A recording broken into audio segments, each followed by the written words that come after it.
बाजार में सिर्फ 500 रुपए में गुलाम बिक रहा था। इतने में एक अमीर आदमी का वहां से गुजरना हुआ। आदमी ने सोचा सिर्फ 500 रुपए में गुलाम बिक रहा है, इतना सस्ता, चलो खरीद लेता हूं। वो गुलाम के पास गया और पूछा कि तुम इतने सस्ते में गुलाम कैसे बेच रहे हो, कामचोर है क्या? गुलाम का मालिक बोला बिल्कुल कामचोर नहीं है, बहुत मेहनती है, सारी खूबियां हैं, बस इसमें एक ऐब है, ये कभी कभी चुगली कर देता है। आदमी ने मन ही मन सोचा कि घर में मैं और मेरी बीवी तो है, अगर ये चुगली करेगा भी तो किससे करेगा, खरीद लेता हूं। खरीद कर गुलाम को घर ले आया। कुछ दिनों तक तो गुलाम ने बहुत अच्छे से काम किया, लेकिन फिर एक दिन उसे चुगली का कीड़ा काटा। वो सबसे पहले उस आदमी की बीवी के पास गया और बोला, मेम साहब आपको पता है साहब का बाहर किसी औरत के साथ चक्कर चल रहा है। ये सुनते ही औरत सकते में आ गई और जोर जोर से रोने लगी। गुलाम बोला, अरे मेम साहब आप रो मत, हिम्मत रखो, मेरे पास इस चीज का पक्का इलाज है। मैं एक बाबा को जानता हूं जो आपकी इस मुसीबत को जड़ से खत्म कर देगा। आप बस एक छोटा सा काम करना, रात को जब साहब सो जाए तो उनकी दाढ़ी से कुछ बाल काट कर मुझे दे देना। औरत तैयार हो गई।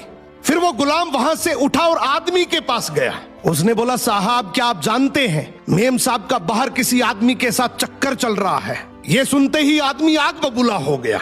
गुस्से में आकर उसका गिरेबान पकड़ लिया और बोला, तू मेरी बीवी पर इल्जाम लगा रहा है। गुलाम बोला, आपको मेरी बात पर यकीन ना हो तो रात को आप सिर्फ सोने का नाटक करना, आज रात वो आपको मारने वाली है। आदमी तैयार तो हो गया, लेकिन वो बोला, अगर तेरी बात झूठ निकली तो मैं तुझे जान से मार दूंगा।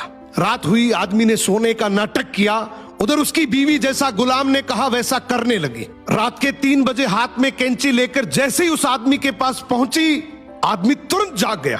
अब इस आदमी के दिमाग में गुलाम की बात तो चल ही रही थी। गुस्से में उसने अपनी बीवी को पकड़ा, हाथ में से कैंची खींची और आओ देखा ना ताओ, उस कैंची को उस औरत के गले में खोप दिया। औरत वहीं मर गई। जब औरत के परिवार वालों को यह बात पता चली तो उन्होंने इस आदमी को मार दिया। और जब आदमी के परिवार वालों को यह बात पता चली तो दोनों परिवार आपस में ऐसे भिड़े कि दोनों परिवार पूरी तरीके से खत्म हो गए। इसलिए कहते हैं शरीर में घुले जाने वाले जहर का तो फिर भी इलाज है, लेकिन कान में घुलने वाले जहर का इस दुनिया में कोई इलाज नहीं है। ये एक ऐसा जहर है जो नस्लें बर्बाद कर देता है। सो सुनी सुनाई बातों पर बिना जाने कभी भरोसा मत